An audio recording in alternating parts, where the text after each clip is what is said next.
I see you are a determined rationalist, she said. Did you not hear me say that I have had experiences even more terrible? I too was once a skeptic, but after what I have known, I can no longer affect to doubt. Madam, replied Mr. Phillips, no one shall make me deny my faith. I will never believe, nor will I pretend to believe, that 2 and 2 make 5, nor will I on any pretenses admit the existence of two-sided triangles.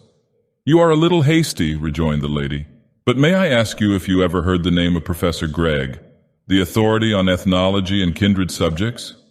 I have done much more than merely hear of Professor Gregg, said Phillips. I always regarded him as one of our most acute and clear-headed observers, and his last publication, The Textbook of Ethnology, struck me as being quite admirable in its kind. Indeed, the book had but come into my hands when I heard of the terrible accident which cut short Gregg's career. He had, I think, taken a country house in the west of England for the summer and is supposed to have fallen into a river. So far as I remember, his body was never recovered. Sir, I am sure that you are discreet. Your conversation seems to declare as much, and the very title of that little work of yours which you mentioned assures me that you are no empty trifler. In a word, I feel that I may depend on you. You appear to be under the impression that Professor Gregg is dead. I have no reason to believe that that is the case. What? Cried Phillips, astonished and perturbed. You do not hint that there was anything disgraceful? I cannot believe it. Gregg was a man of clearest character.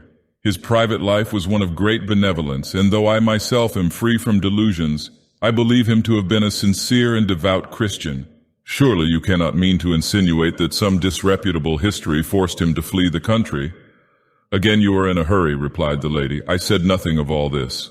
Briefly, then, I must tell you that Professor Gregg left his house one morning in full health both of mind and body. He never returned, but his watch and chain, a purse containing 3 sovereigns in gold and some loose silver, with a ring that he wore habitually, were found 3 days later on a wild and savage hillside, many miles from the river. These articles were placed beside a limestone rock of fantastic form. They had been wrapped into a parcel with a kind of rough parchment which was secured with gut.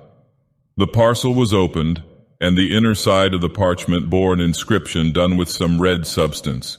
The characters were undecipherable, but seemed to be a corrupt cuneiform. You interest me intensely, said Phillips. Would you mind continuing your story? The circumstance you have mentioned seems to me of the most inexplicable character, and I thirst for an elucidation. The young lady seemed to meditate for a moment, and she then proceeded to relate the novel of the Black Seal. I must now give you some fuller particulars of my history. I am the daughter of a civil engineer, Stephen Lally by name, who was so unfortunate as to die suddenly at the outset of his career, and before he had accumulated sufficient means to support his wife and her 2 children. My mother contrived to keep the small household going on resources which must have been incredibly small.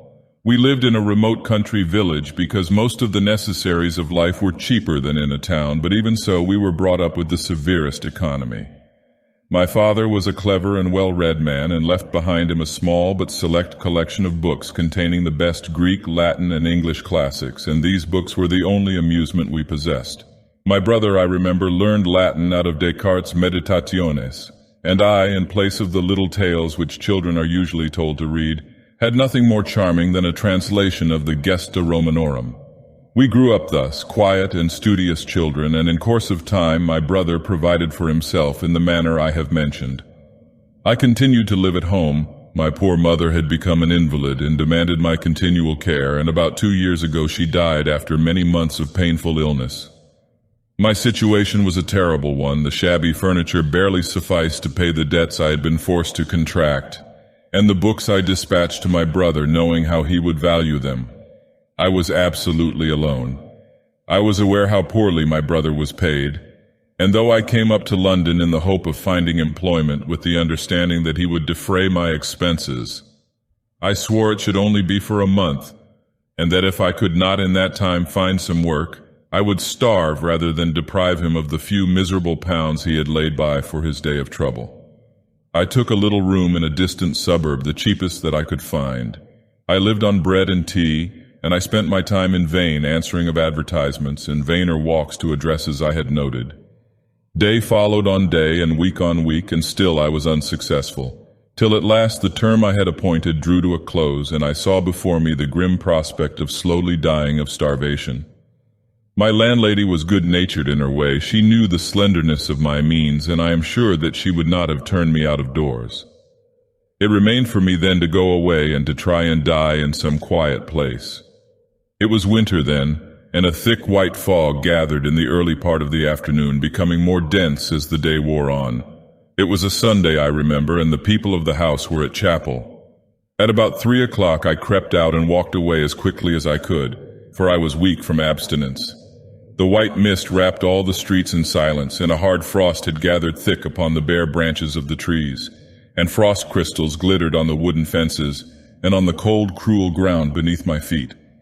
I walked on, turning to right and left in utter haphazard, without caring to look up at the names of the streets, and all that I remember of my walk on that Sunday afternoon seems but the broken fragments of an evil dream. In a confused vision I stumbled on, through roads half town and half country, gray fields melting into the cloudy world of mist on one side of me, and on the other comfortable villas with a glow of firelight flickering on the walls, but all unreal red brick walls and lighted windows, vague trees and glimmering country, gas lamps beginning to star the white shadows, the vanishing perspectives of the railway line beneath high embankments, the green and red of the signal lamps. All these were but momentary pictures flashed on my tired brain and senses numbed by hunger. Now and then I would hear a quick step ringing on the iron road, and men would pass me well wrapped up, walking fast for the sake of warmth and no doubt eagerly foretasting the pleasures of a glowing hearth, with curtains tightly drawn about the frosted panes and the welcomes of their friends. But as the early evening darkened and night approached, foot passengers got fewer and fewer, and I passed through street after street alone.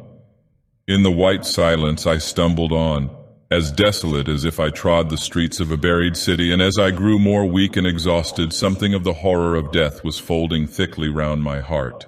Suddenly, as I turned a corner, someone accosted me courteously beneath the lamp-post, and I heard a voice asking if I could kindly point the way to Avon Road. At the sudden shock of human accents I was prostrated, and my strength gave way, and I fell all huddled on the sidewalk and wept and sobbed and laughed in violent hysteria. I had gone out prepared to die, and as I stepped across the threshold that had sheltered me, I consciously bade adieu to all hopes and all remembrances.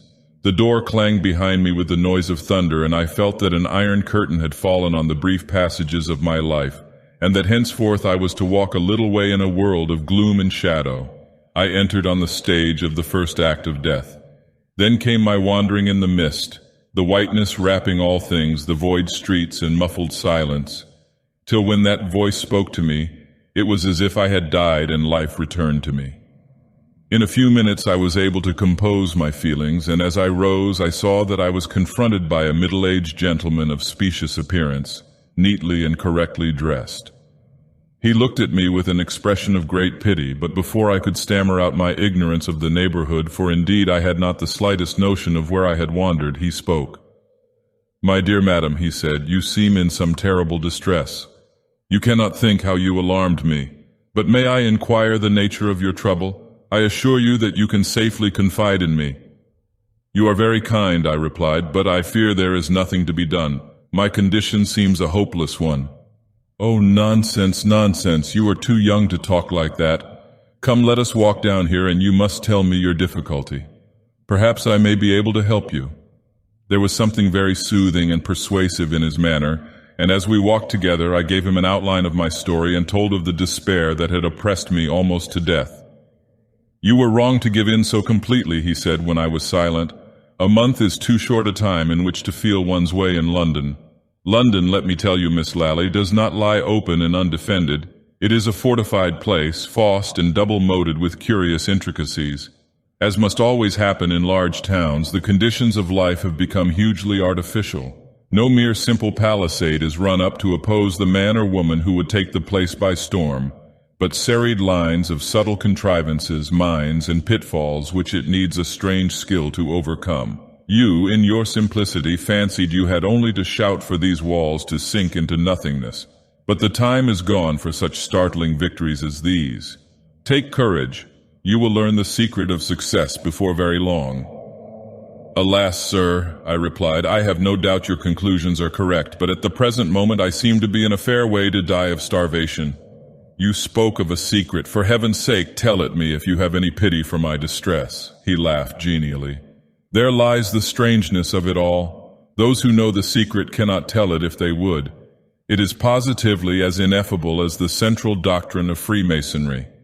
But I may say this, that you yourself have penetrated at least the outer husk of the mystery." And he laughed again. "Pray do not jest with me," I said. "What have I done, que sais-je? I am so far ignorant that I have not the slightest idea of how my next meal is to be provided." "Excuse me. You ask what you have done. You have met me. Come, we will fence no longer. I see you have self-education, the only education which is not infinitely pernicious. And I am in want of a governess for my 2 children. I have been a widower for some years. My name is Greg. I offer you the post I have named, and shall we say a salary of 100 a year?" I could only stutter out my thanks, and slipping a card with his address and a banknote by way of earnest into my hand, Mr. Gregg bade me goodbye, asking me to call in a day or 2. Such was my introduction to Professor Gregg, and can you wonder that the remembrance of despair and the cold blast that had blown from the gates of death upon me made me regard him as a second father before the close of the week? I was installed in my new duties. The professor had leased an old brick manor house in a western suburb of London, and here, surrounded by pleasant lawns and orchards and soothed with the murmur of the ancient elms that rocked their boughs above the roof, the new chapter of my life began. Knowing as you do the nature of the professor's occupations, you will not be surprised to hear that the house teemed with books, and cabinets full of strange and even hideous objects filled every available nook in the vast low rooms. Greg was a man whose one thought was for knowledge, and I too before long caught something of his enthusiasm and strove to enter into his passion for research. In a few months I was perhaps more his secretary than the governess of the 2 children, and many a night I have sat at the desk in the glow of the shaded lamp while he, pacing up and down in the rich gloom of the firelight, dictated to me the substance of his textbook of ethnology. But amidst these more sober and accurate studies I always detected a something hidden, a longing and desire for some object to which he did not allude, and now and then he would break short in what he was saying and lapse into reverie, entranced, as it seemed to me, by some distant prospect of adventurous discovery. The textbook was at last finished, and we began to receive proofs from the printers, which were entrusted to me for a first reading and then underwent the final revision of the professor. All the while his weariness of the actual business he was engaged on increased, and it was with the joyous laugh of a schoolboy when term is over that he one day handed me a copy of the book. "There," he said, "I have kept my word. I promised to write it, and it is done with. Now I shall be free to live for stranger things. I confess it, Miss Lally, I covet the renown of Columbus. You will, I hope, see me play the part of an explorer." "Surely," I said, "there is little left to explore. You have been born a few hundred years too late for that." "I think you are wrong," he replied. "There are still, depend upon it, quaint undiscovered countries and continents of strange extent. Ah, Miss Lally, believe me, we stand amidst sacraments and mysteries full of awe, and it doth not yet appear what we shall be. Life, believe me, is no simple thing, no mass of gray matter and congeries of veins and muscles to be laid naked by the surgeon's knife. Man is the secret which I am about to explore, and before I can discover him I must cross over weltering seas indeed, and oceans and the mists of many thousand years. You know the myth of the lost Atlantis. What if it be true, and I am destined to be called the discoverer of that wonderful land?" I could see excitement boiling beneath his words, and in his face was the heat of the hunter. Before me stood a man who believed himself summoned to tourney with the unknown. A pang of joy possessed me when I reflected that I was to be in a way associated with him in the adventure, and I too burned with the lust of the chase, not pausing to consider that I knew not what we were to unshadow. The next morning Professor Gregg took me into his inner study, where ranged against the wall stood a nest of pigeonholes, every drawer neatly labeled, and the results of years of toil classified in a few feet of space. "Here," he said, "is my life. Here are all the facts which I have gathered together with so much pains, and yet it is all nothing, no nothing to what I am about to attempt. Look at this." and he took me to an old bureau, a piece fantastic and faded, which stood in a corner of the room. He unlocked the front and opened one of the drawers. A few scraps of paper, he went on, pointing to the drawer, and a lump of black stone rudely annotated with queer marks and scratches. That is all that drawer holds.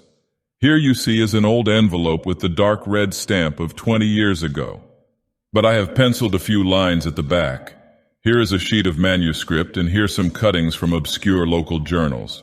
And if you ask me the subject matter of the collection, it will not seem extraordinary. A servant girl at a farmhouse who disappeared from her place and has never been heard of.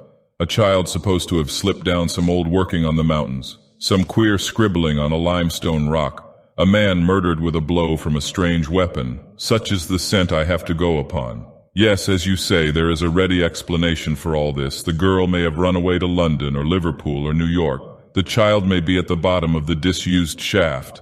And the letters on the rock may be the idle whims of some vagrant. Yes, I admit all that, but I know I hold the true key. Look. And he held me out a slip of yellow paper. Characters found inscribed on a limestone rock on the Grey Hills, I read. And then there was a word erased, presumably the name of a county, and a date some 15 years back. Beneath was traced a number of uncouth characters, shaped somewhat like wedges or daggers, as strange and outlandish as the Hebrew alphabet. Now the seal, said Professor Gregg, and he handed me the black stone, a thing about 2 inches long, and something like an old-fashioned tobacco stopper, much enlarged. I held it up to the light and saw to my surprise the characters on the paper repeated on the seal. Yes, said the professor, they are the same. And the marks on the limestone rock were made 15 years ago with some red substance. And the characters on the seal are 4,000 years old at least, perhaps much more. Is it a hoax? I said. No, I anticipated that. I was not to be led to give my life to a practical joke. I have tested the matter very carefully. Only one person besides myself knows of the mere existence of that black seal. Besides, there are other reasons which I cannot enter into now. But what does it all mean? I said. I cannot understand to what conclusion all this leads. My dear Miss Lally, that is a question I would rather leave unanswered for some little time. Perhaps I shall never be able to say what secrets are held here in solution. A few vague hints, the outlines of village tragedies, a few marks done with red earth upon a rock and an ancient seal. A queer set of data to go upon?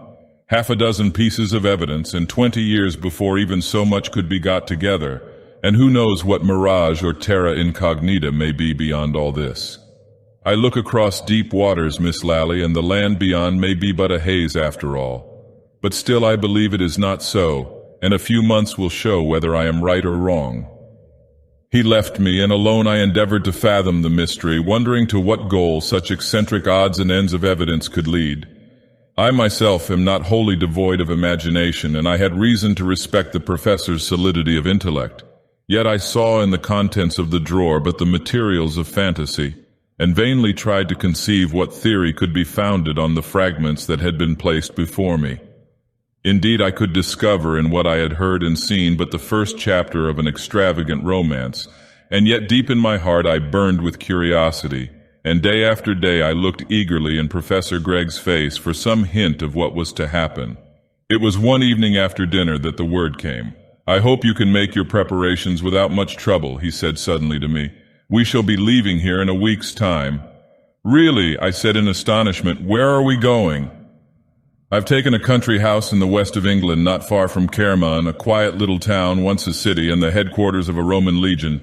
It is very dull there, but the country is pretty and the air is wholesome. I detected a glint in his eyes and guessed that this sudden move had some relation to our conversation of a few days before. I shall just take a few books with me, said Professor Gregg. That is all. Everything else will remain here for our return. I've got a holiday, he went on, smiling at me, and I shan't be sorry to be quit for a time of my old bones and stones and rubbish. Do you know, he went on, I've been grinding away at facts for 30 years. It is time for fancies. The days passed quickly. I could see that the professor was all quivering with suppressed excitement, and I could scarce credit the eager appetence of his glance as we left the old manor house behind us and began our journey. We set out at midday, and it was in the dusk of the evening that we arrived at a little country station. I was tired and excited, and the drive through the lane seems all a dream. First the deserted streets of a forgotten village, while I heard Professor Greg's voice talking of the Augustan Legion and the clash of arms and all the tremendous pomp that followed the eagles. Then the broad river swimming to full tide with the last afterglow glimmering duskily in the yellow water, the wide meadows and the cornfields whitening, and the deep lane winding on the slope between the hills and the water. At last we began to ascend, and the air grew rarer. I looked down and saw the pure white mist tracking the outline of the river like a shroud, and a vague and shadowy country, imaginations and fantasy of swelling hills and hanging woods and half-shaped outlines of hills beyond. Stand in the distance the glare of the furnace fire on the mountain, growing by turns a pillar of shining flame and fading to a dull point of red. We were slowly mounting a carriage drive, and then there came to me the cool breath and the scent of the great wood that was above us. I seemed to wander in its deepest depths, and there was the sound of trickling water, the scent of the green leaves, and the breath of the summer night. The carriage stopped at last, and I could scarcely distinguish the form of the house as I waited a moment at the pillared porch, and the rest of the evening seemed a dream of strange things bounded by the great silence of the wood and the valley and the river. The next morning, when I awoke and looked out of the bow window of the big old-fashioned bedroom, I saw under a gray sky a country that was still all mystery. The long, lovely valley with the river winding in and out below, crossed in mid-vision by a medieval bridge of vaulted and buttressed stone. The clear presence of the rising ground beyond, and the woods that I had only seen in shadow the night before, seemed tinged with enchantment. And the soft breath of air that sighed in at the open pane was like no other wind. I looked across the valley, and beyond hill followed on hill as wave on wave, and here a faint blue pillar of smoke rose still in the morning air from the chimney of an ancient gray farmhouse. There was a rugged height crowned with dark firs, and in the distance I saw the white streak of a road that climbed and vanished into some unimagined country. But the boundary of all was a great wall of mountain, vast in the west and ending like a fortress with a steep ascent and a domed tumulus clear against the sky. I saw Professor Greg walking up and down the terrace path below the windows, and it was evident that he was reveling in the sense of liberty and the thought that he had, for a while, bidden goodbye to task-work. When I joined him, there was exultation in his voice as he pointed out the sweep of valley and the river that wound beneath the lovely hills. "Yes," he said, "it is a strangely beautiful country, and to me at least it seems full of mystery. You have not forgotten the drawer I showed you, Miss Lally? No. And you have guessed that I have come here not merely for the sake of the children and the fresh air?" "I think I have guessed as much as that," I replied. "But you must remember I do not know the mere nature of your investigations. And as for the connection between the search and this wonderful valley, it is past my guessing." He smiled queerly at me. "You must not think I am making a mystery for the sake of mystery," he said. "I do not speak out because so far there is nothing to be spoken, nothing definite, I mean, nothing that can be set down in hard black and white, as dull and sure and irreproachable as any blue book. And then I have another reason. Many years ago a chance paragraph in a newspaper caught my attention, and focused in an instant the vagrant thoughts and half-formed fancies of many idle and speculative hours into a certain hypothesis. I saw at once that I was treading on a thin crust. My theory was wild and fantastic in the extreme, and I would not for any consideration have written a hint of it for publication.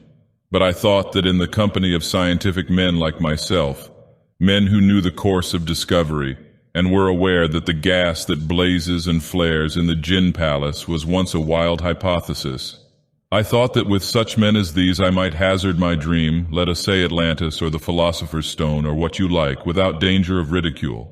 I found I was grossly mistaken. My friends looked blankly at me and at one another, and I could see something of pity and something also of insolent contempt in the glances they exchanged. One of them called on me next day and hinted that I must be suffering from overwork and brain exhaustion. "In plain terms," I said, "you think I am going mad. I think not." And I showed him out with some little appearance of heat.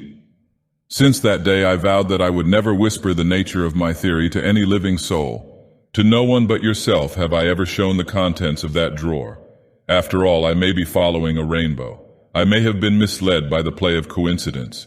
But as I stand here in this mystic hush and silence amidst the woods and wild hills, I am more than ever sure that I am hot on the scent. Come, it is time we went in. To me in all this there was something both of wonder and excitement. I knew how in his ordinary work Professor Gregg moved step by step, testing every inch of the way and never venturing on assertion without proof that was impregnable. Yet I divined more from his glance and the vehemence of his tone than from the spoken word that he had in his every thought the vision of the almost incredible continually with him. And I, who was with some share of imagination no little of a skeptic, offended at a hint of the marvelous, could not help asking myself whether he was cherishing a monomania, and barring out from this one subject all the scientific method of his other life. Yet with this image of mystery haunting my thoughts, I surrendered wholly to the charm of the country. Above the faded house on the hillside began the great forest, a long dark line seen from the opposing hills stretching above the river for many a mile from north to south, and yielding in the north to even wilder country, barren and savage hills and ragged common land, a territory all strange and unvisited, and more unknown to Englishmen than the very heart of Africa. The space of a couple of steep fields alone separated the house from the wood, and the children were delighted to follow me up the long alleys of undergrowth between smooth, pleached walls of shining beech to the highest point in the wood, whence one looked on one side across the river and the rise and fall of the country to the great western mountain wall, and on the other, over the surge and dip of the myriad trees of the forest, over level meadows and the shining yellow sea to the faint coast beyond. I used to sit at this point on the warm, sunlit turf which marked the track of the Roman road while the two children raced about hunting for the windberries that grew here and there on the banks. Here beneath the deep blue sky and the great clouds rolling like olden galleons with sails full-bellied from the sea to the hills. As I listened to the whispered charm of the great and ancient wood, I lived solely for delight, and only remembered strange things when we would return to the house and find Professor Gregg either shut up in the little room he had made his study, or else pacing the terrace with the look, patient and enthusiastic, of the determined seeker. One morning, some 8 or 9 days after our arrival, I looked out of my window and saw the whole landscape transmuted before me. The clouds had dipped low and hidden the mountain in the west, and a southern wind was driving the rain in shifting pillars up the valley, and the little brooklet that burst the hill below the house now raged, a red torrent, down to the river. We were perforce obliged to keep snug within doors, and when I had attended to my pupils, I sat down in the morning room where the ruins of a library still encumbered an old-fashioned bookcase. I had inspected the shelves once or twice, but their contents had failed to attract me. Volumes of 18th-century sermons, an old book on farriery, a collection of poems by persons of quality, Prideaux's Connection, and an odd volume of Pope were the boundaries of the library, and there seemed little doubt that everything of interest or value had been removed. Now, however, in desperation, I began to re-examine the musty sheepskin and calf bindings, and found, much to my delight, a fine old quarto printed by the Stephanie, containing the 3 books of Pomponius Mela, De Situ Orbis, and other of the ancient geographers.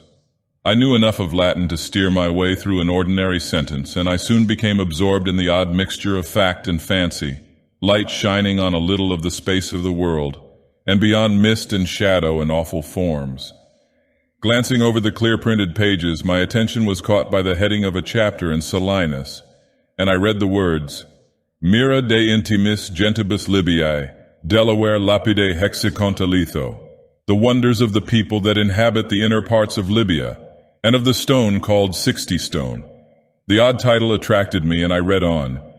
Gens ista avia et secreta habitat in montibus horrendis foeda mysteria celebrat, de hominibus nihil aliud illi preferunt quam figuram, ab humano ritu prorsus exulant, oderunt deum lucis, stridunt potius quam locuntur, vox ab sona nexine horrore auditur, lapide quodam gloriantur quem hexaconta lithon vocant, dicunt enim hunc lapidem sexaginta notas ostendere, cujus lapidis nomen secretum ineffabile colunt, quod exaxar.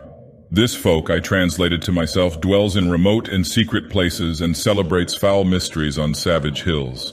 Nothing have they in common with men save the face, and the customs of humanity are wholly strange to them, and they hate the sun. They hiss rather than speak, Their voices are harsh and not to be heard without fear. They boast of a certain stone, which they call 60 stone, for they say that it displays 60 characters. And this stone has a secret unspeakable name, which is Ixaxar. I laughed at the queer inconsequence of all this, and thought it fit for Sinbad the Sailor or other of the supplementary knights. When I saw Professor Gregg in the course of the day, I told him of my find in the bookcase and the fantastic rubbish I had been reading. To my surprise, he looked up at me with an expression of great interest. "That is really very curious," he said.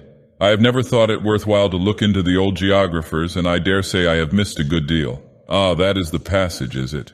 It seems a shame to rob you of your entertainment, but I really think I must carry off the book." The next day the professor called to me to come to the study. I found him sitting at a table in the full light of the window, scrutinizing something very attentively with a magnifying glass. "Ah, Miss Lally," he began, "I want to use your eyes. This glass is pretty good, but not like my old one that I left in town. Would you mind examining the thing yourself and telling me how many characters are cut on it?" He handed me the object in his hand, and I saw that it was the black seal he had shown me in London, and my heart began to beat with the thought that I was presently to know something. I took the seal and, holding it up to the light, checked off the grotesque dagger-shaped characters one by one. "I make 62, I said at last. 62? Nonsense, it's impossible. Ah, I see what you have done. You have counted that and that." And he pointed to 2 marks which I had certainly taken as letters with the rest. Yes, Professor Gregg went on, "but those are obvious scratches done accidentally. I saw that at once. Yes, then that's quite right. Thank you very much, Miss Lally." I was going away, rather disappointed at my having been called in merely to count a number of marks on the black seal, when suddenly there flashed into my mind what I had read in the morning. "But Professor Gregg," I cried, breathless, the seal, why, it is the stone hexacontalithos that Solinus writes of. It is Ixaxar." "Yes," he said, "I suppose it is, or it may be a mere coincidence. It never does to be too sure, you know, in these matters. Coincidence killed the professor." I went away puzzled by what I had heard, and as much as ever at a loss to find the ruling clue in this maze of strange evidence. For 3 days the bad weather lasted, changing from driving rain to a dense mist, fine and dripping, and we seemed to be shut up in a white cloud that veiled all the world away from us. All the while Professor Gregg was darkling in his room, unwilling, it appeared, to dispense confidences or talk of any kind, and I heard him walking to and fro with a quick, impatient step, as if he were in some way wearied of inaction. The 4th morning was fine, and at breakfast the professor said briskly, "We want some extra help about the house. A boy of 15 or 16, you know. There are a lot of little odd jobs that take up the maid's time, which a boy could do much better." "The girls have not complained to me in any way," I replied. "Indeed, Anne said there was much less work than in London, owing to there being so little dust." "Ah, yes, they are very good girls. But I think we shall do much better with a boy. In fact, that is what has been bothering me for the last 2 days."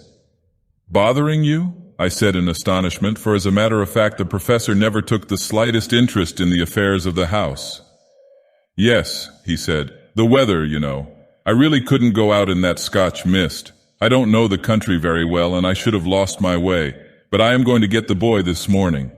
"But how do you know there is such a boy as you want anywhere about?" "Oh, I have no doubt as to that.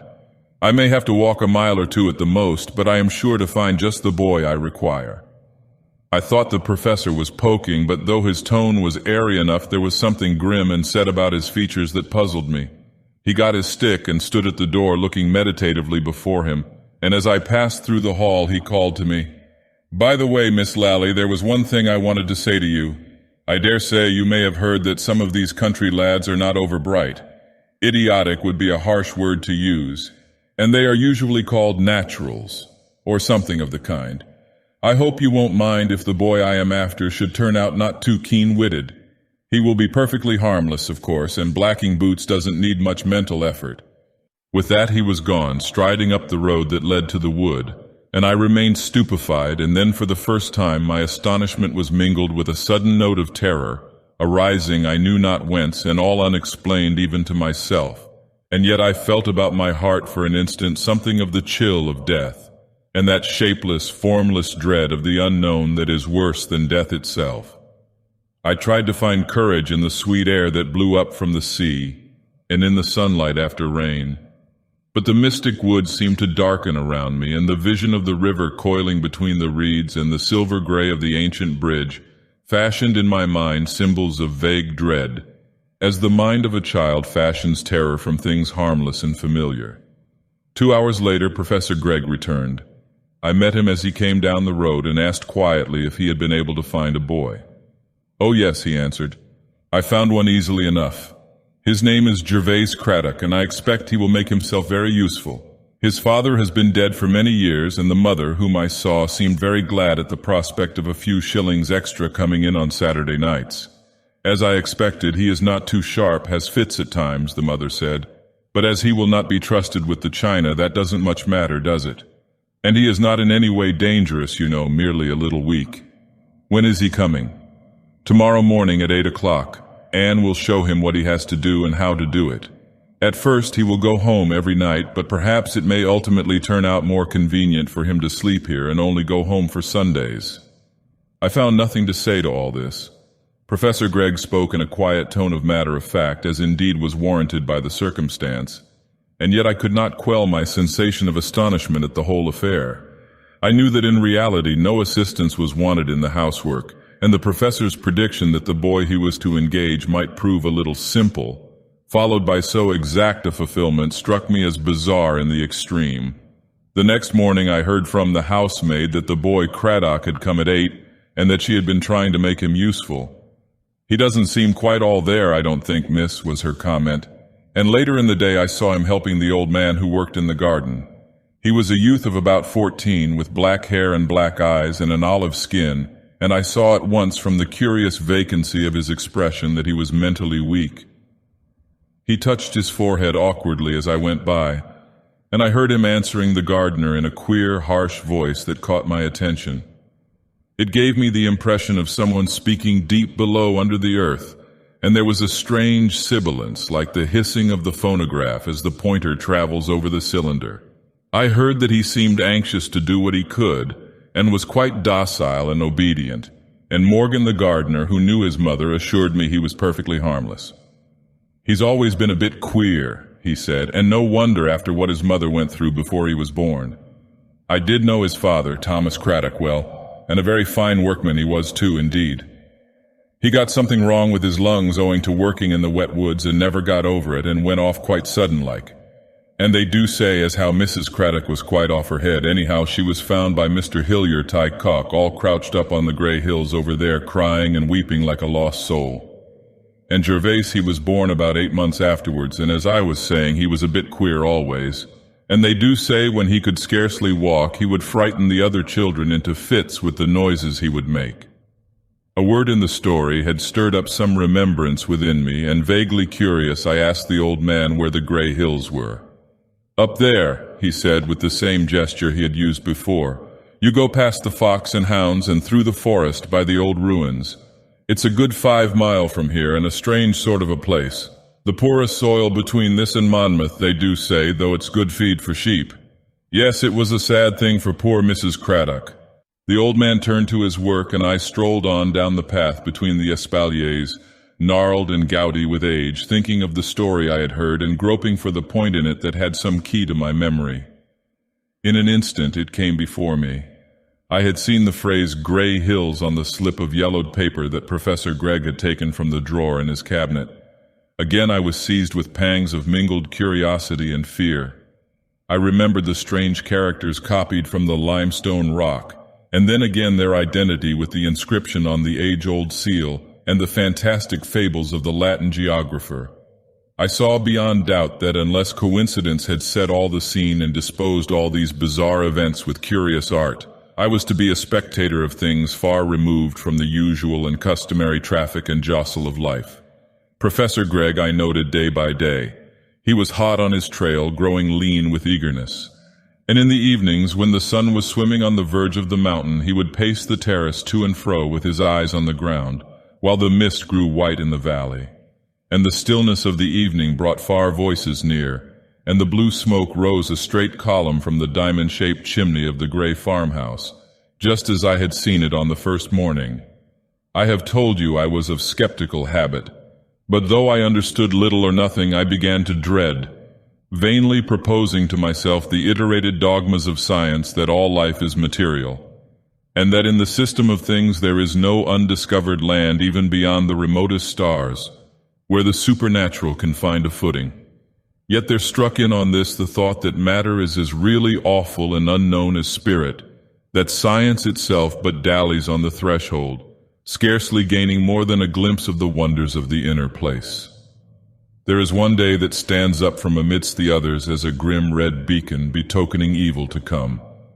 I was sitting on a bench in the garden watching the boy Craddock weeding, when I was suddenly alarmed by a harsh and choking sound, like the cry of a wild beast in anguish, and I was unspeakably shocked to see the unfortunate lad standing in full view before me, his whole body quivering and shaking at short intervals as though shocks of electricity were passing through him, and his teeth grinding and foam gathering on his lips, and his face all swollen and blackened to a hideous mask of humanity. I shrieked with terror, and Professor Gregg came running, and as I pointed to Craddock, the boy with one convulsive shudder fell face forward and lay on the wet earth, his body writhing like a wounded blind worm, and an inconceivable babble of sounds bursting and rattling and hissing from his lips. He seemed to pour forth an infamous jargon with words, or what seemed words, that might have belonged to a tongue dead since untold ages, and buried deep beneath Nilotic mud, or in the inmost recesses of the Mexican forest. For a moment the thought passed through my mind as my ears were still revolted with that infernal clamor, "Surely this is the very speech of hell," and then I cried out again and again and ran away shuddering to my inmost soul. I had seen Professor Gregg's face as he stooped over the wretched boy and raised him, and I was appalled by the glow of exultation that shone on every lineament and feature. As I sat in my room with drawn blinds and my eyes hidden in my hands, I heard heavy steps beneath, and I was told afterwards that Professor Gregg had carried Craddock to his study and had locked the door. I heard voices murmur indistinctly, and I trembled to think of what might be passing within a few feet of where I sat. I longed to escape to the woods and sunshine, and yet I dreaded the sights that might confront me on the way. And at last, as I held the handle of the door nervously, I heard Professor Gregg's voice calling to me with a cheerful ring. "It's all right now, Miss Lally," he said. "The poor fellow has got over it, and I have been arranging for him to sleep here after tomorrow. Perhaps I may be able to do something for him." "Yes," he said later, "it was a very painful sight, and I don't wonder you were alarmed. We may hope that good food will build him up a little, but I am afraid he will never be really cured." And he affected the dismal and conventional air with which one speaks of hopeless illness, and yet beneath it I detected the delight that leapt up rampant within him, and fought and struggled to find utterance. It was as if one glanced down on the even surface of the sea, clear and immobile, and saw beneath raging depths and a storm of contending billows. It was indeed to me a torturing and offensive problem that this man, who had so bounteously rescued me from the sharpness of death, and showed himself in all the relations of life full of benevolence and pity and kindly forethought, should so manifestly be for once on the side of the demons, and take a ghastly pleasure in the torments of an afflicted fellow creature. Apart I struggled with the horned difficulty and strove to find the solution, but without the hint of a clue. Beset by mystery and contradiction, I saw nothing that might help me, and began to wonder whether, after all, I had not escaped from the white mist of the suburb at too dear a rate. I hinted something of my thought to the professor. I said enough to let him know that I was in the most acute perplexity, but the moment after regretted what I had done, when I saw his face contort with a spasm of pain. "My dear Miss Lally," he said, "you surely do not wish to leave us? No, you would not do it. You do not know how I rely on you, how confidently I go forward, assured that you are here to watch over my children. You, Miss Lally, are my rear guard, for let me tell you that the business in which I am engaged is not wholly devoid of peril. You have not forgotten what I said the first morning here. My lips are shut by an old and firm resolve till they can open to utter no ingenious hypothesis or vague surmise, but irrefragable fact, as certain as a demonstration in mathematics. Think over it, Miss Lally. Not for a moment would I endeavor to keep you here against your own instincts, and yet I tell you frankly that I am persuaded that it is here, Here amidst the woods that your duty lies." I was touched by the eloquence of his tone, and by the remembrance that the man, after all, had been my salvation, and I gave him my hand on a promise to serve him loyally and without question. A few days later, the rector of our church, a little church gray and severe and quaint, that hovered on the very banks of the river and watched the tide swim and return, came to see us, and Professor Gregg easily persuaded him to stay and share our dinner. Mr. Meyrick was a member of an antique family of squires, whose old manor house stood amongst the hills some 7 miles away, and thus rooted in the soil, the rector was a living store of all the old fading customs and lore of the country. His manner genial with a deal of retired oddity, won on Professor Gregg, and towards the cheese, when a curious burgundy had begun its incantations, the two men glowed like the wine, and talked of philology with the enthusiasm of a burgess over the peerage. The parson was expounding the pronunciation of the Welsh L and producing sounds like the gurgle of his native brooks, when Professor Gregg struck in. "By the way," he said, "that was a very odd word I met with the other day. You know my boy, poor Gervase Craddock. Well, he has got the bad habit of talking to himself, and the day before yesterday I was walking in the garden here and heard him. He was evidently quite unconscious of my presence. A lot of what he said I couldn't make out, but one word struck me distinctly. It was such an odd sound, half sibilant, half guttural, and as quaint as those double LLs you have been demonstrating. I do not know whether I can give you an idea of the sound. Ishakshar is perhaps as near as I can get, but the K ought to be a Greek chi or a Spanish J. Now what does it mean in Welsh?" "In Welsh," said the parson. "There is no such word in Welsh, nor any word remotely resembling it. I know the book Welsh, as they call it, and the colloquial dialects as well as any man, but there's no word like that from Anglesey to Usk. Besides, none of the Craddocks speak a word of Welsh. It's dying out about here. Really, you interest me extremely, Mr. Meyrick. I confess the word didn't strike me as having the Welsh ring, but I thought it might be some local corruption. No, I never heard such a word or anything like it, indeed," he added, smiling whimsically. "If it belongs to any language, I should say it must be that of the fairies. The Tylwyth Teg, as we call them."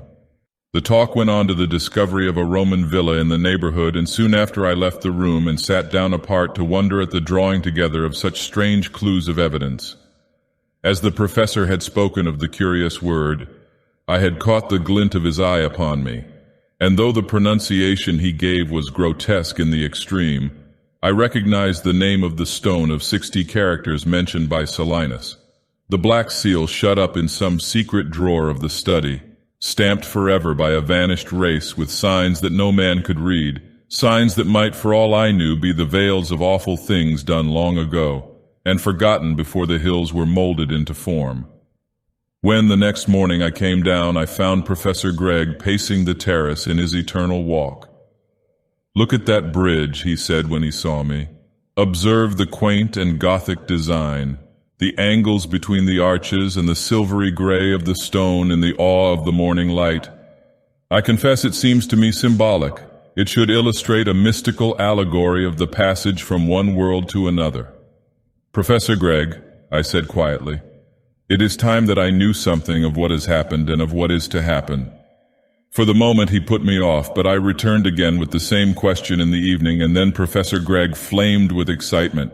"Don't you understand yet?" he cried. "But I have told you a good deal, yes, and shown you a good deal. You have heard pretty nearly all that I have heard and seen what I have seen. Or at least," and his voice chilled as he spoke, "enough to make a good deal clear as noonday. The servants told you, I have no doubt, that the wretched boy Craddock had another seizure the night before last. He awoke me with cries in that voice you heard in the garden, and I went to him, and God forbid you should see what I saw that night. But all this is useless. My time here is drawing to a close.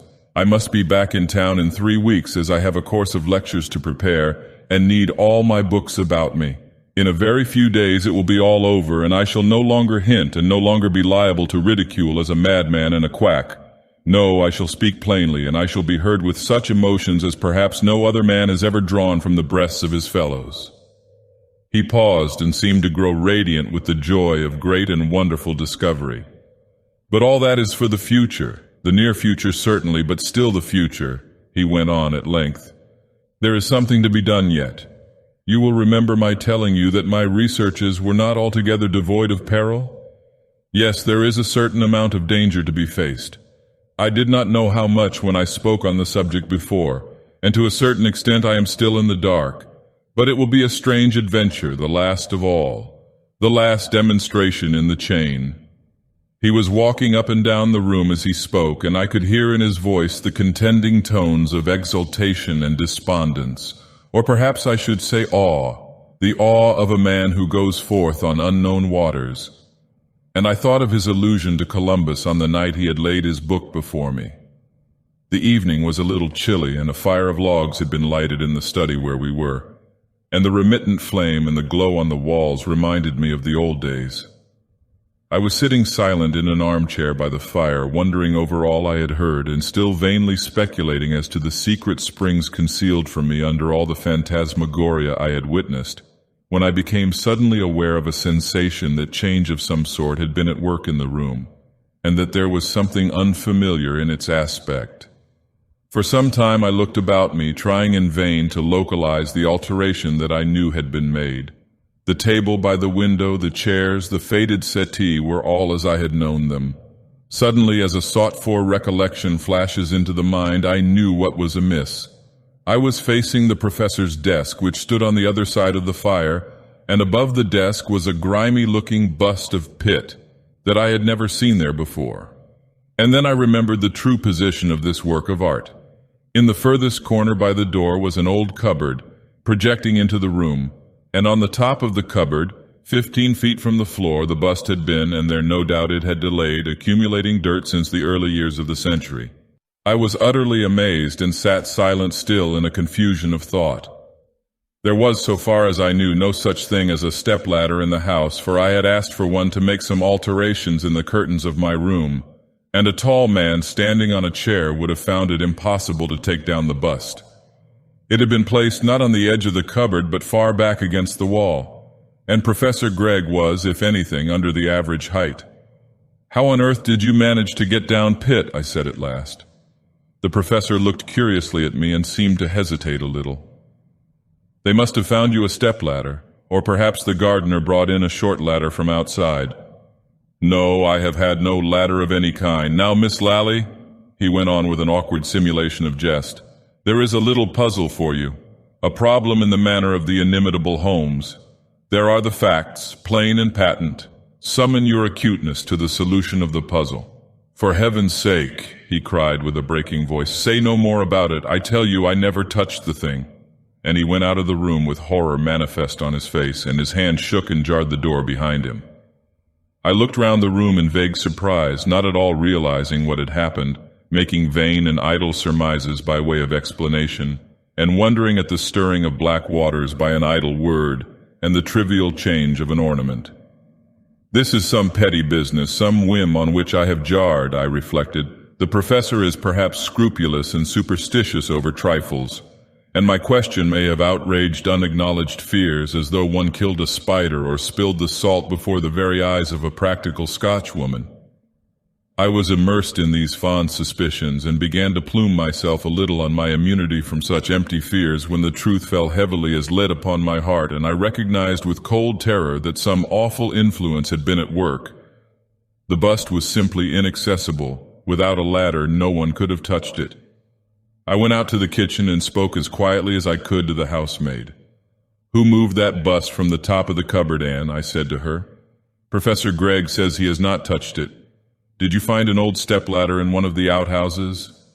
The girl looked at me blankly. "I never touched it," she said. "I found it where it is now the other morning when I dusted the room. I remember now it was Wednesday morning because it was the morning after Craddock was taken bad in the night. My room is next to his, you know, miss," the girl went on piteously, "and it was awful to hear how he cried and called out names that I couldn't understand. It made me feel all afraid. And then Master came and I heard him speak, and he took down Craddock to the study and gave him something." "And you found that bust moved the next morning?" "Yes, miss. There was a queer sort of a smell in the study when I came down and opened the windows. A bad smell it was, and I wondered what it could be. Do you know, miss, I went a long time ago to the zoo in London with my cousin Thomas Barker, one afternoon that I had off when I was at Mrs. Prince's in Stanhope Gate, and we went into the snake house to see the snakes. And it was just the same sort of a smell, very sick it made me feel, I remember, and I got Barker to take me out. And it was just the same kind of a smell in the study, as I was saying, and I was wondering what it could be from, when I see that bust with pit cut in it standing on the master's desk. And I thought to myself, now who has done that, and how have they done it?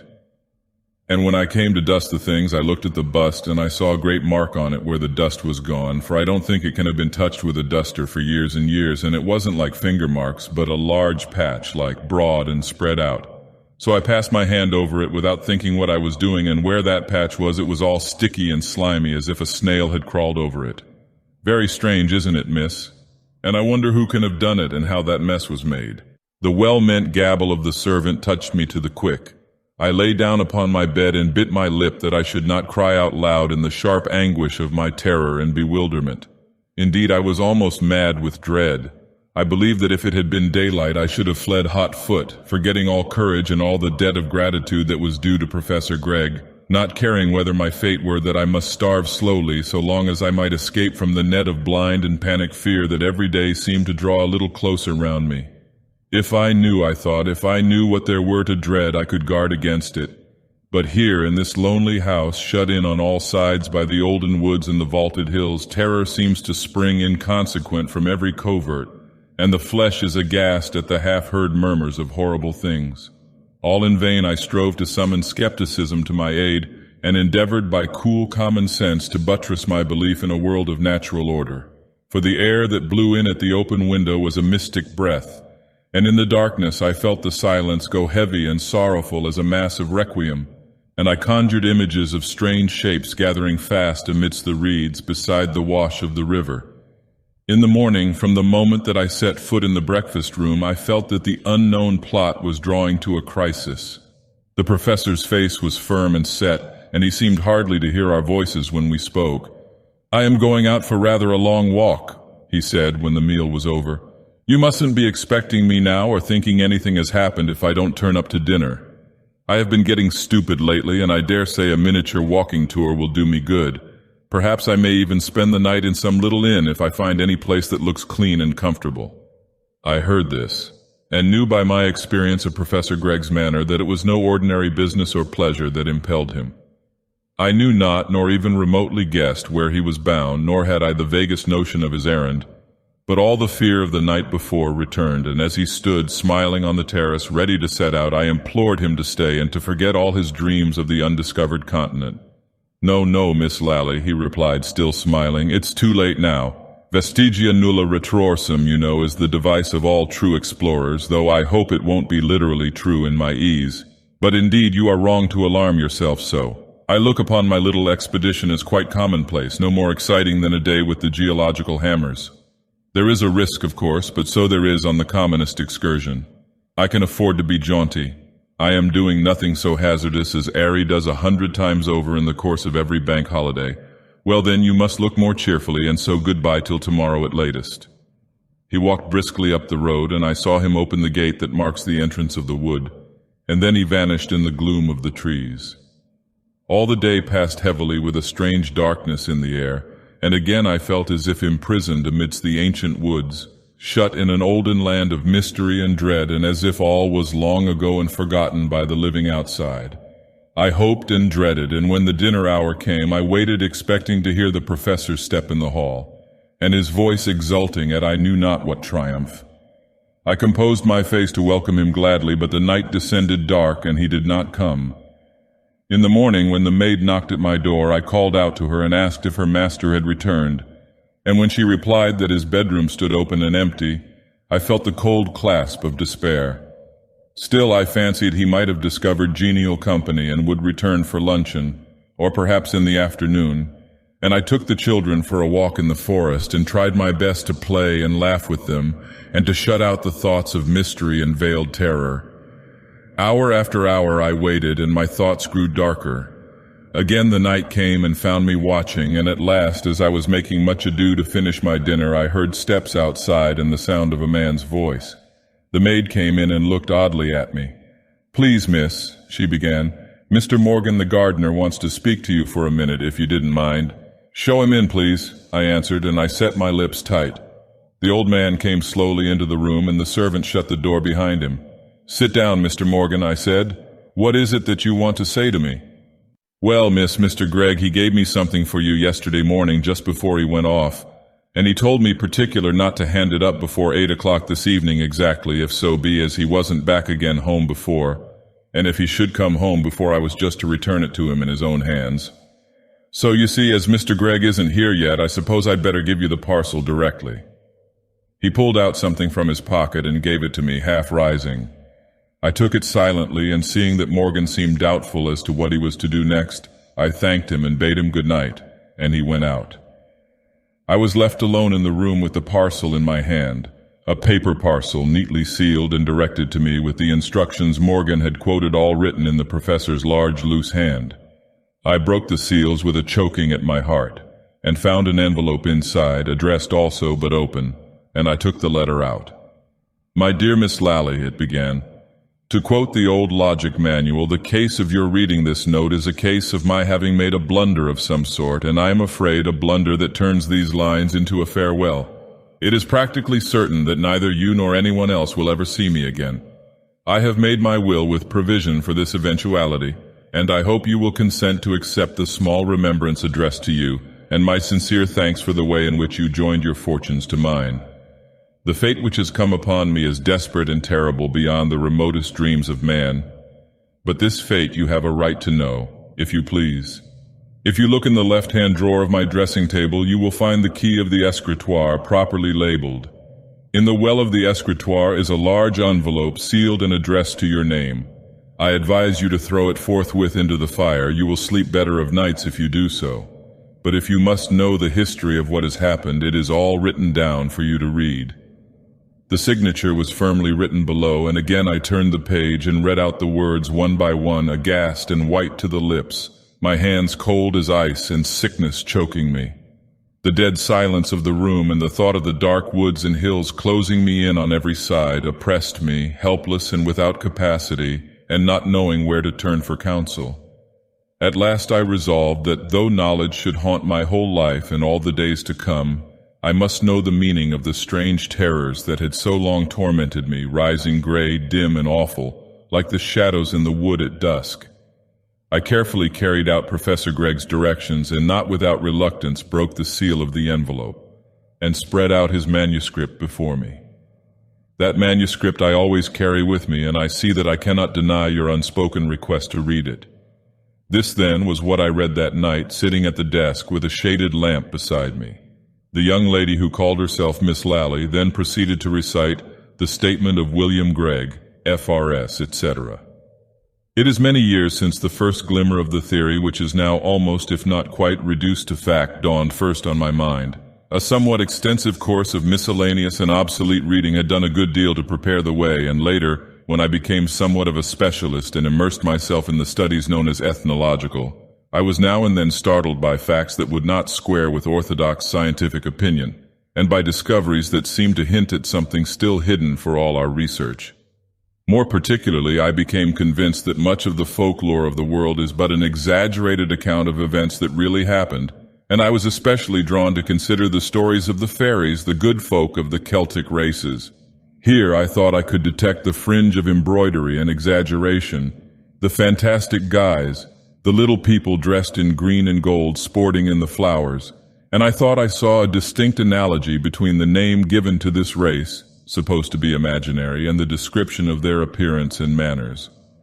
Just as our remote ancestors called the dreaded beings fair and good precisely because they dreaded them, so they had dressed them up in charming forms, knowing the truth to be the very reverse. Literature, too, had gone early to work and had lent a powerful hand in the transformation, so that the playful elves of Shakespeare are already far removed from the true original, and the real horror is disguised in a form of prankish mischief. But in the older tales, the stories that used to make men cross themselves as they sat round the burning logs, we tread a different stage. I saw a widely opposed spirit in certain histories of children and of men and women who vanished strangely from the earth. They would be seen by a peasant in the fields walking towards some green and rounded hillock, and seen no more on earth. And there are stories of mothers who have left a child quietly sleeping with the cottage door rudely barred with a piece of wood, and have returned, not to find the plump and rosy little Saxon, but a thin and wizened creature with sallow skin and black piercing eyes, the child of another race. Then again there were myths darker still, the dread of witch and wizard, the lurid evil of the Sabbath, and the hint of demons who mingled with the daughters of men.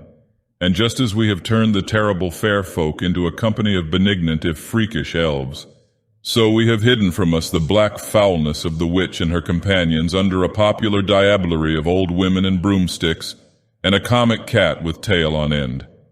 So the Greeks called the hideous furies benevolent ladies, and thus the northern nations have followed their example.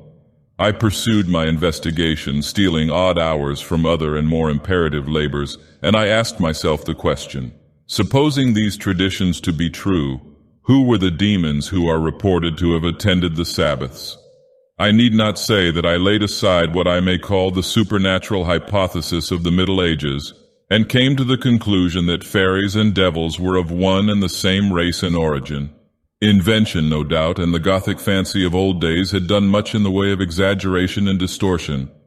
Yet I firmly believed that beneath all this imagery there was a black background of truth. As for some of the alleged wonders, I hesitated.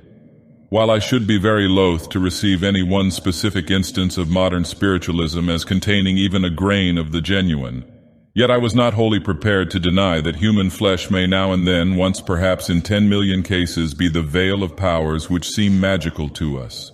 Powers which, so far from proceeding from the heights and leading men thither, are in reality survivals from the depths of being.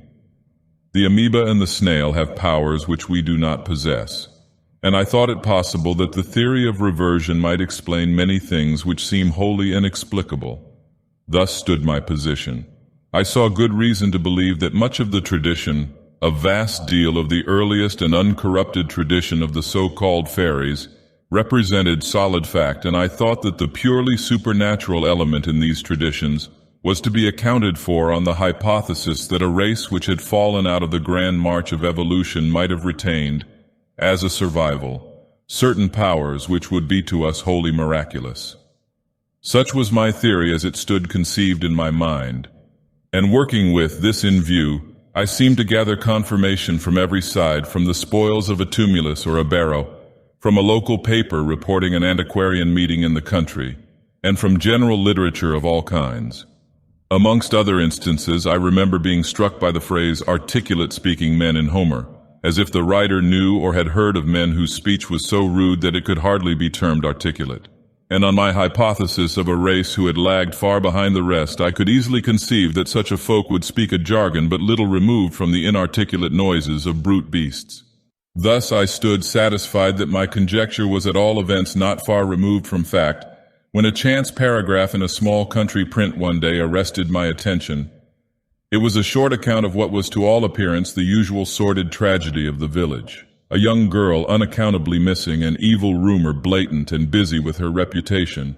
Yet I could read between the lines that all this scandal was purely hypothetical, and in all probability invented to account for what was in any other manner unaccountable. A flight to London or Liverpool, or an undiscovered body lying with a weight about its neck in the foul depths of a woodland pool of perhaps murder. Such were the theories of the wretched girl's neighbors. But as I idly scanned the paragraph, a flash of thought passed through me with the violence of an electric shock. What if the obscure and horrible race of the hills still survived, still remained haunting wild places and barren hills, and now and then repeating the evil of Gothic legend, unchanged and unchangeable as the Turanian Celta or the Basques of Spain? I have said that the thought came with violence, and indeed I drew in my breath sharply and clung with both hands to my elbow chair in a strange confusion of horror and elation. It was as if one of my confrères of physical science, roaming in a quiet English wood, had been suddenly stricken aghast by the presence of the slimy and loathsome terror of the ichthyosaurus, the original of the stories of the awful worms killed by valorous knights, or had seen the sun darkened by the pterodactyl, the dragon of tradition. Yet as a resolute explorer of knowledge, the thought of such a discovery threw me into a passion of joy, and I cut out the slip from the paper and put it in a drawer in my old bureau, resolved that it should be but the first piece in a collection of the strangest significance.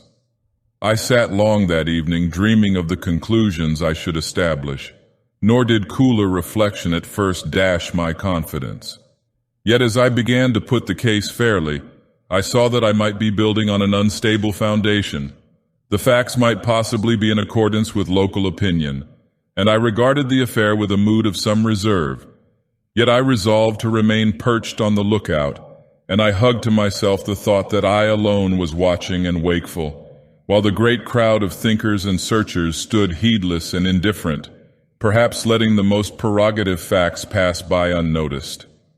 Several years elapsed before I was enabled to add to the contents of the drawer, and the second find was in reality not a valuable one, for it was a mere repetition of the first, with only the variation of another and distant locality.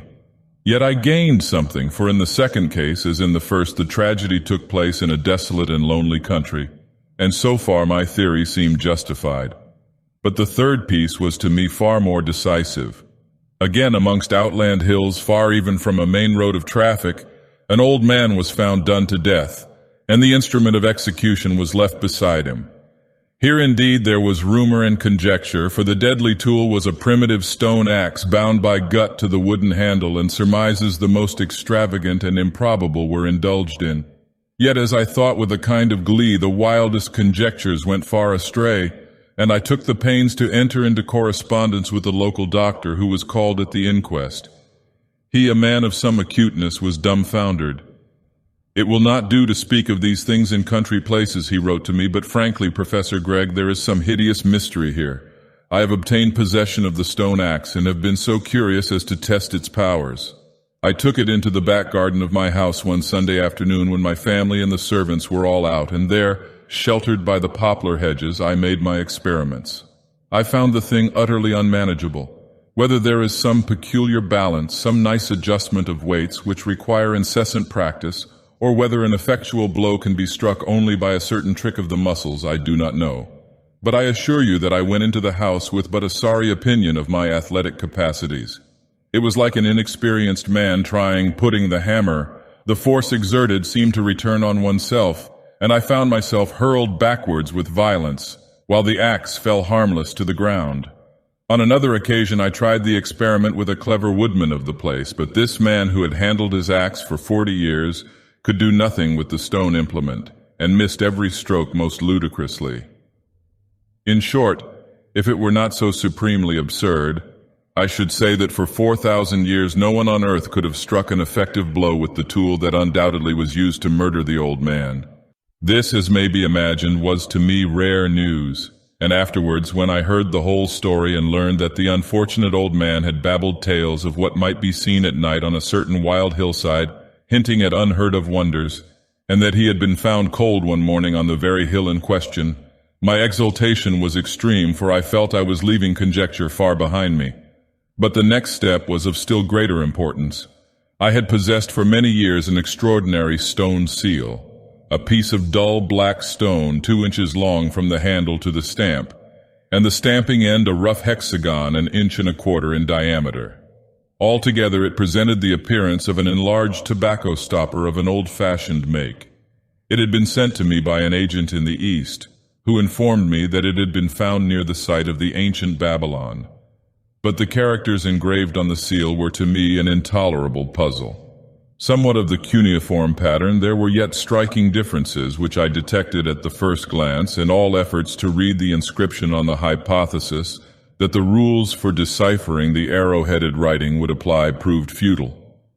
A riddle such as this stung my pride, and at odd moments I would take the black seal out of the cabinet and scrutinize it with so much idle perseverance that every letter was familiar to my mind, and I could have drawn the inscription from memory without the slightest error.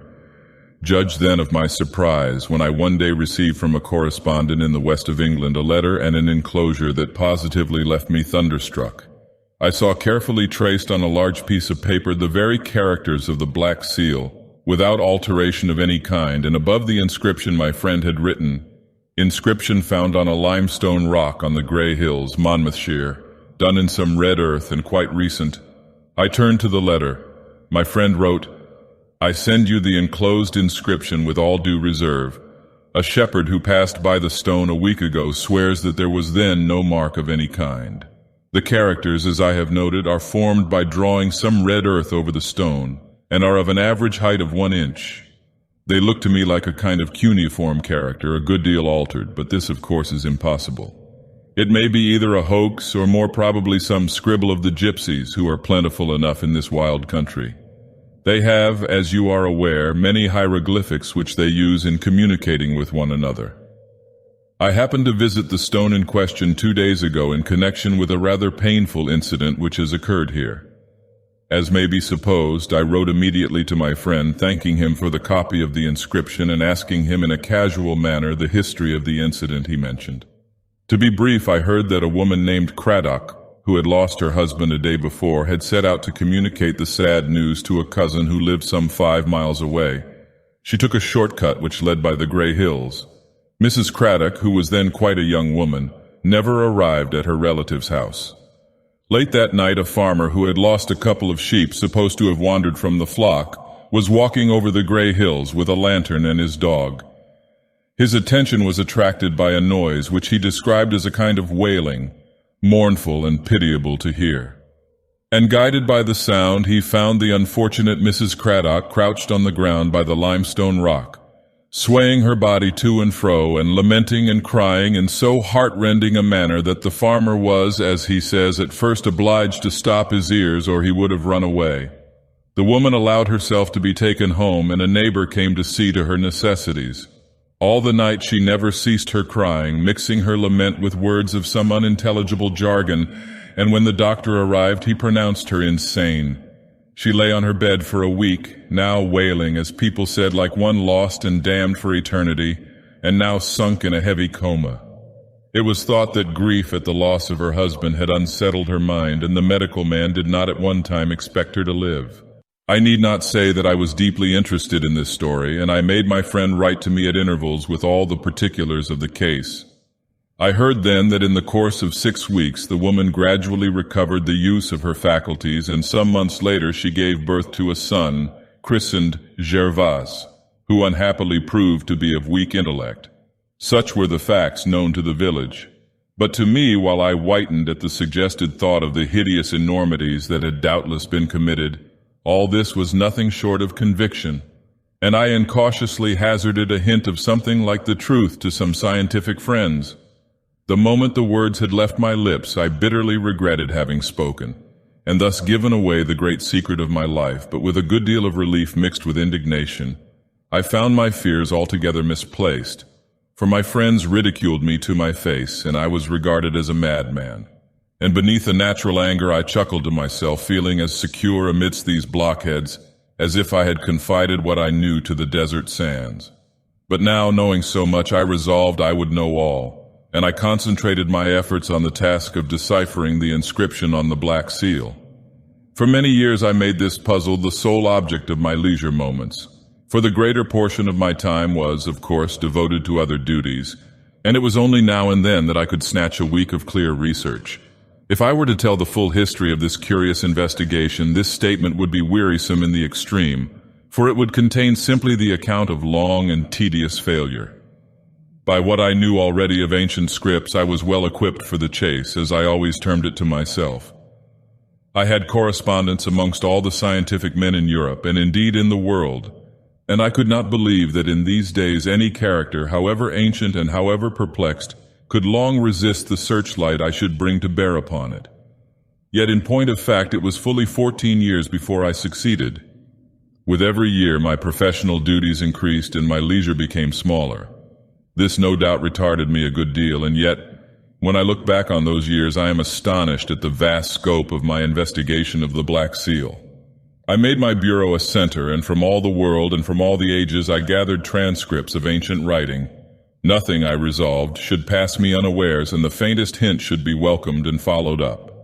But as one covert after another was tried and proved empty of result, I began in the course of years to despair and to wonder whether the Black Seal were the sole relic of some race that had vanished from the world and left no other trace of its existence, had perished, in fine, as Atlantis is said to have done, in some great cataclysm, its secrets perhaps drowned beneath the ocean or molded into the heart of the hills.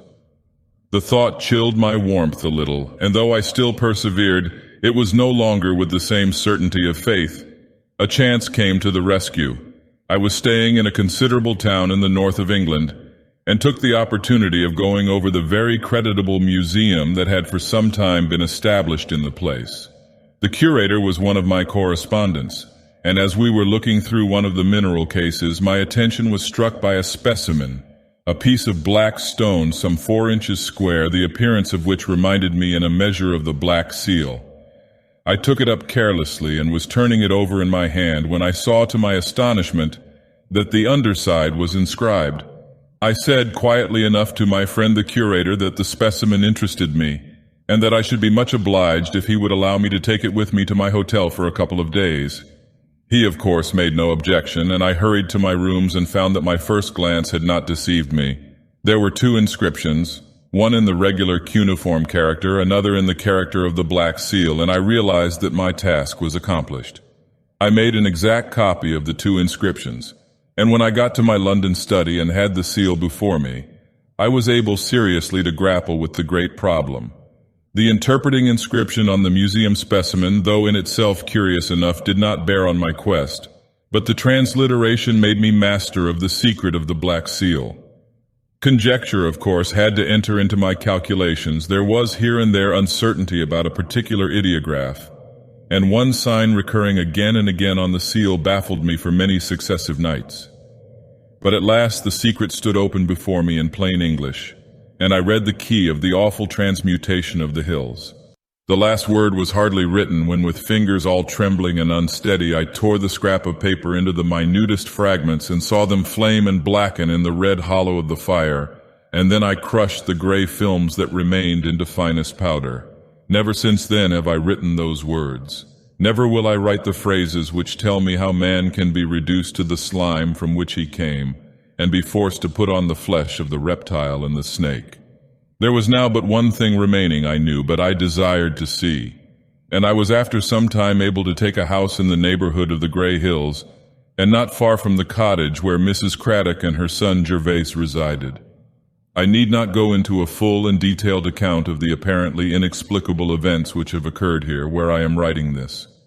I knew that I should find in Gervase Craddock something of the blood of the little people, and I found later that he had more than once encountered his kinsmen in lonely places in that lonely land. When I was summoned one day to the garden and found him in a seizure speaking or hissing the ghastly jargon of the Black Seal, I am afraid that exultation prevailed over pity. I heard bursting from his lips the secrets of the underworld and the word of dread, Ishakshar, the signification of which I must be excused from giving. But there is one incident I cannot pass over unnoticed. In the waste hollow of the night I awoke at the sound of those hissing syllables I knew so well, and on going to the wretched boy's room I found him convulsed and foaming at the mouth, struggling on the bed as if he strove to escape the grasp of writhing demons. I took him down to my room and lit the lamp while he lay twisting on the floor, calling on the power within his flesh to leave him. I saw his body swell and become distended as a bladder, while the face blackened before my eyes. And then at the crisis I did what was necessary according to the directions on the seal, and putting all scruple on one side, I became a man of science, observant of what was passing. Yet the sight I had to witness was horrible, almost beyond the power of human conception and the most fearful fantasy. Something pushed out from the body there on the floor and stretched forth, a slimy, wavering tentacle across the room, and grasped the bust upon the cupboard and laid it down on my desk. When it was over and I was left to walk up and down all the rest of the night, white and shuddering with sweat pouring from my flesh, I vainly tried to reason with myself. I said truly enough that I had seen nothing really supernatural, that a snail pushing out his horns and drawing them in was but an instance on a smaller scale of what I had witnessed. And yet horror broke through all such reasonings and left me shattered and loathing myself for the share I had taken in the night's work. There is little more to be said. I am going now to the final trial and encounter. For I have determined that there shall be nothing wanting, and I shall meet the little people face to face. I shall have the Black Seal and the knowledge of its secrets to help me. And if I unhappily do not return from my journey, there is no need to conjure up here a picture of the awfulness of my fate. Pausing a little at the end of Professor Gregg's statement, Miss Lally continued her tale in the following words. Such was the almost incredible story that the professor had left behind him. When I had finished reading it, it was late at night, but the next morning I took Morgan with me and we proceeded to search the Grey Hills for some trace of the lost professor. I will not weary you with a description of the savage desolation of that tract of country, a tract of utterest loneliness, of bare green hills dotted over with gray limestone boulders, worn by the ravage of time into fantastic semblances of men and beasts. Finally, after many hours of weary searching, we found what I told you, the watch and chain, the purse and the ring, wrapped in a piece of coarse parchment. When Morgan cut the gut that bound the parcel together, and I saw the professor's property, I burst into tears, but the sight of the dreaded characters of the Black Seal repeated on the parchment froze me to silent horror, and I think I understood for the first time the awful fate that had come upon my late employer. I have only to add that Professor Gregg's lawyer treated my account of what had happened as a fairy tale, and refused even to glance at the documents I laid before him. It was he who was responsible for the statement that appeared in the public press, to the effect that Professor Gregg had been drowned, and that his body must have been swept into the open sea. Miss Lally stopped speaking and looked at Mr. Phillips with a glance of some inquiry. He, for his part, was sunken in a deep reverie of thought, and when he looked up and saw the bustle of the evening gathering in the square, men and women hurrying to partake of dinner, and crowds already besetting the music halls, all the hum and press of actual life seemed unreal and visionary, a dream in the morning after an awakening.